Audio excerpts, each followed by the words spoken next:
strategies for small scale starts. It is very key for you to get it right, or else it becomes a challenge, it becomes a problem. What will your business look like? You need to answer that question in order for you to really build something awesome, something great. What would it look like? How do you build it well? How do you put things together? What are the questions you should be asking? What are the mistakes you are likely to make when starting a new business? That's what we want to spend some time looking at today. What turnover and revenue do you expect? Because if you don't set out the parameters to know how much do I expect from this business, what kind of income will make me think that this business have taken up properly, you need to be able to ask yourself those questions. What turnover for the next 3 months? What turnover for the next 6 months? What turnover for the next 1 year? A turnover is the total money that came in before profit, before tax deductions, etc. What is your total income? Then number 3 question is, who are you employing? Because you see, this is where many people kill their business. They start by either overhiring or hiring people that are not yet needed in the business. Because you want to start well does not mean that you now go and get an accountant. You got a HR person. You don't even have any staff and you're already hiring people, human resource. A friend of mine was starting a finance company, but all of her life she had worked in corporate organizations until she became the CEO of a bank. And now she wants to start, and I advised her, I said, look, make it lean and mean. She didn't listen. She hired COO. She hired about 7 to 10 staff. And matter of fact, all of the startup money was hers. So these guys sat in the office. The COO was drawing salary. The business strategies were drawing salaries. At the end of 6 months, whatever paid up capital, because when you start a finance company, whether it's insurance, microfinance bank, regional bank, there has to be a paid up capital. A paid up capital is the money you deposit with the equivalent in the UK of the Bank of England, or in other countries, they'll say central banks. The money you deposit with them to give guarantees that you can run, and if there is anybody who put money in the finance house, there is the chance of recovery of their money when it takes off. So for the first 6 months, they were just drawing from the paid up capital she had put in her own business before she now said, oh my word, you told me to not quickly hire. And she was just arguing because all her life she had worked in corporates and she didn't know how to start something with a lean number of staffing.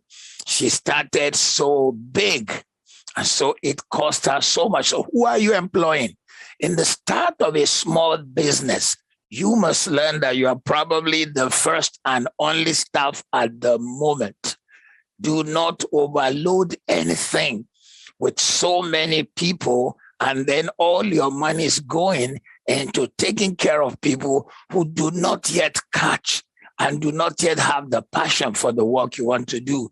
Because it's a small business, you need to realize that you are the one who caught the vision, who sees what you want to do, and the people you are bringing in may not yet feel the fire of what you want to do. I tell you, today's teaching is going to really help you.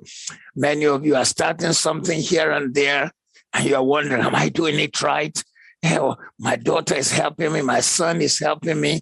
Is that the right kind of stuff? For starters, why not? They'll gain experience. You will save some money. It will help you to be able to learn to walk like a child who is learning to walk. They fall and rise until their legs are stable. Skill sets needed. What skill set do you need to start a small business? You need to know that, because if you don't know what skill sets you need, you will also jump again into I want to look for something to share with you quickly, even in this teaching. You need to look for example, what skill set. If it's a technically based business, do you have some engineering skills? Number two, do you have product skills? Number three, do you have design skills? Number four, do you have sales and marketing skills? Number five, do you have finance skills? Number six, you have leadership and management skills. But if it is not an engineering business, do you at least have some working knowledge? Some working knowledge. Then number two, what is the product? Number three, has it been designed? Number four, do you have a sales and marketing approach? That is where many of our small businesses in our community die. Many people come up with a concept, they are excited, but they don't have a strategy for marketing it. They just don't. And then suddenly they create this thing where it's not selling. They do not realize that the sales and marketing strategy is so key. Then do you have the finance to back it up? Maybe today at some point we may touch a little bit about angel investment versus venture investment. We will, if we're able to get there. Number five, what's your role as the owner of the business? Because you need to define your role and you need to know where you belong. If in the beginning you have to do a part-time work and come in the evening or during some hours to run the business, that's fine. Get it going, but do not be so cut away from your own business that you are not involved. You need to know your role. And many of us need to please break away from the culture we have known for a long time. The culture of observing owners of business who sit back and tell others to go and do it on their behalf. Nobody feels the fire like you do. Nobody understands the vision you got like you do. So your role must be hands-on for a long time. It may look like micromanagement, but you need to micromanage your small business. Don't just say, okay, I'm the chairperson of what? Something that just started. You need to be the one who probably has to do the initial running around. And if you need a skill in creating it, you need to find a skill. What is your role? Define your role. Where am I? What do where do I belong in my own business? Number six, where will the business be going? So this is a small business. You are just starting. You need to ask yourself, where is the business going? In other words, what do I want to achieve? What impact do I want to make? When will I feel that the business have really achieved the purpose for which I created it? Where is the business going? So you need to define it from the beginning. Okay, this business is going to be producing A, B, C, D, and it's going to distinguish itself by this kind of thing. And this business is going to be very unique by the things it does and by the things people will get from us. Question number 7 is, where are you going with the business? So one is where the business is going. The second is, where are you yourself going with the business? So in other words, the business itself has a life, but where are you going with it? Do you want to run it for 5-10 years and then sell it off? You've heard us teach that on this platform before, where we said some businesses, you are probably not created to be the one to run it for life. And once you feel that you've made enough profit, you sell it off, or else you have a liability on your neck. Let me tell you what that means. For example, if you buy a car, absolutely spanking new, rolled out of the factory. Did you notice the first 4 years, no matter how intense your use is, you hardly had any technical issue. After 4 years, click, something happens. Click, click, 2 things happen. Click, click, click, click, 3 things happen. So, in effect, it means that in the first 4 years, it has maximized its potential. Somebody else may be even excited if he bought it in its 5th year, though secondhand, he is excited. So there are some companies where you know that, okay, I've taken this company, how far I can take it. I've made my own profit. I need to move on with my life. Or else I might just stay there and the remaining years will be years of burdens and liabilities. Every time I think of these, I think of someone like Virgin's Richard Branson. At some point, he just became a shareholder in Virgin, and that offloaded a lot of his shares so that he's no longer the face of Virgin Oil. Even though he helps to market, he's no longer the majority shareholder. He's just somebody who owns a little. Where are you going with the business? If you want to have a small business, the next point is, what is the business size? What size do you want it to be in the beginning? And remember, we're talking small business, and I advise you to start small. Don't start big. Don't go and rent an office, fill it with staff, pack it with furnitures, and you don't have any sale. You don't have any product. You haven't moved anything, because the bottom line of a business is to be able to make money. The only businesses that start big are businesses where people are using it to bankroll illicit money. Bankroll illicit money. You see them start big because actually what they are doing is to launder money so that they have a face of being a legitimate business, but they are actually laundering money that came through another source. And that business is not really their source, but they needed to give people the impression this is a legitimate business. Other than that, if this is your blood and sweat business, make it small at the beginning. Then let it blossom and mushroom into becoming bigger than what it was at the start. Don't start big. Don't hire so many people. Only hire what is needed to move the business as it scales. So should the staffing scale. At the beginning, it should remain small. In fact, where you find that you are making money, you should keep your scaling. You should ask yourself, why? Why should I have multiple staff, HR, this, that? I have a land holding company in Africa. Yeah, we had so much land, 900 acres somewhere, and another somewhere else. Then we began a company where we built some houses. All we did was have an engineer to supervise the companies that help us build. We did not form a whole engineering company.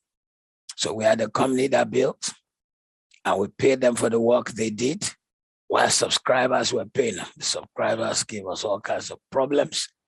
You know, some of them 3-4 years into the subscription, they say, I want to cancel.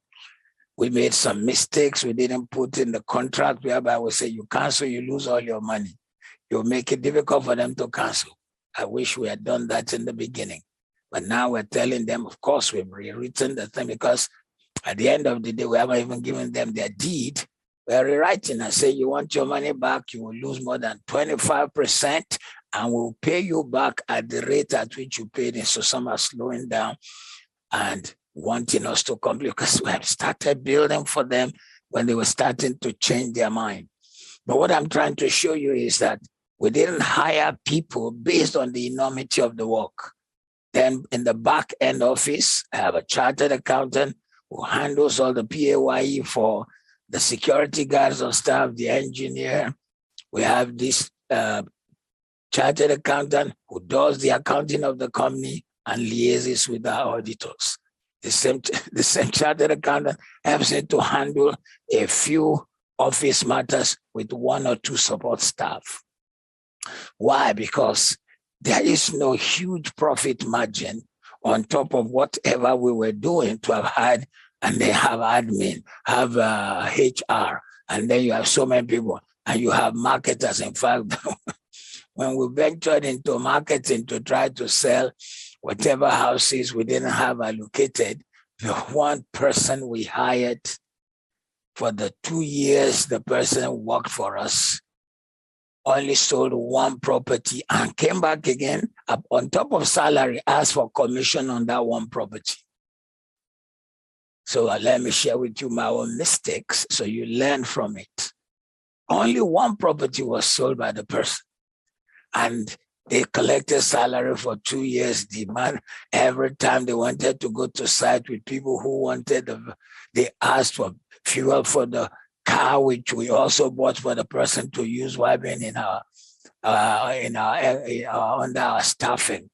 In the end, we lost so much money from having this person work for us. So much money, and 2 years salary. Got commission on the only 1 property they sold, because when you run a small business, you should keep your staffing lean and mean. I thought it was lean and mean.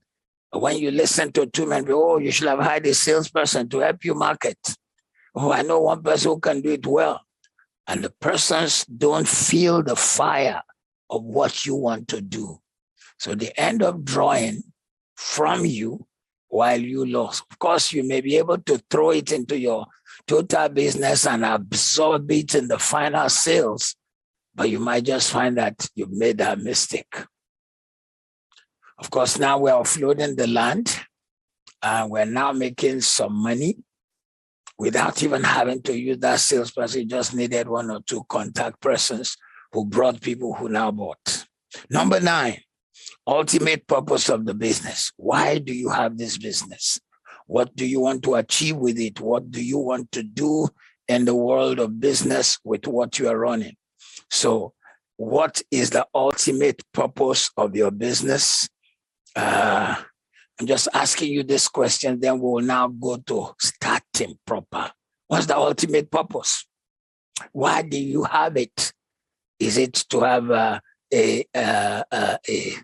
another side income, or is it something you intend to ease into and run as your own personal dream and vision?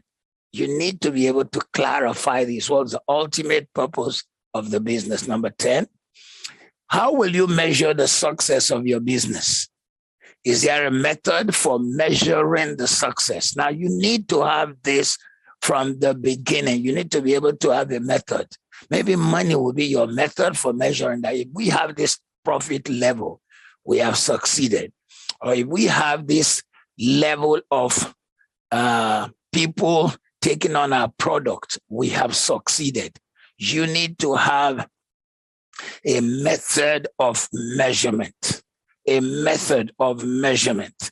If you don't have that method, you will not be able to know if you have succeeded. And it is the measuring method that protects you from thinking you are profitable when you are not. Because if you didn't set a parameter for success, how would you know if you have succeeded? Look at the 100-meter race. Why do we call it 100-meter? That's a parameter. So certain guys train themselves to run 100-meter. And then the 100-meter race, we know if a person is successful if you run it for a number of seconds. So you have Usain Bolt running it for under 10 seconds. I don't know how long I'll run it for. Under 10 seconds. So a parameter has been set. Then they created another one. They said 110 meters steeplechase. It looks a little longer, but that's not it. They are jumping some steeples as long as running. So they've set the parameter. Then you have the one where it is maybe 5,000 meters. You don't see Usain Bolt in that. He doesn't have that capacity. It's not in his area. Why? Because he has determined the measurement of his success.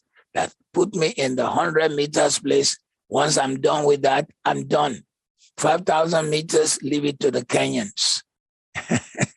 Leave it to the Ugandans. It's not his own. It's not where you'll find Usain Bolt. So how do you measure your success? You don't measure it by lockstep mentality.